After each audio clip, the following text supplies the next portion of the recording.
بسم اللہ الرحمن الرحیم۔ جب قابیل نے حابیل کو قتل کر دیا تو چنانچہ اس سے پہلے کوئی آدمی مرا ہی نہیں تھا، اس لیے قابیل حیران تھا کہ بھائی کی لاش کو کیا کروں۔ چنانچہ کئی دنوں تک وہ لاش کو اپنی پیٹھ پر لادے پھرتا رہا۔ پھر اس نے دیکھا کہ دو کوے آپس میں لڑ رہے ہیں اور ایک نے دوسرے کو مار ڈالا ہے۔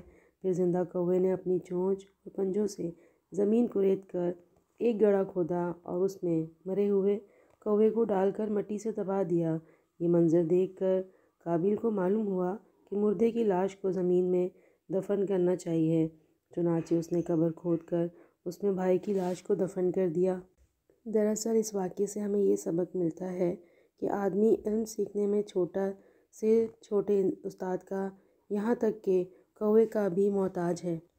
پھر اسی سے معلوم ہوا کہ انسان پر اس کی دنیاوی زندگی کی راہ میں جب کوئی مشکل درپیش ہو جاتی ہے تو اللہ تعالیٰ ایسے رحیم و کریم ہے کہ کسی نہ کسی طریقے سے، یہاں تک کہ چرند اور پرندوں کے ذریعے مشکلات حل کرنے کی راہ دکھا دیتے ہیں۔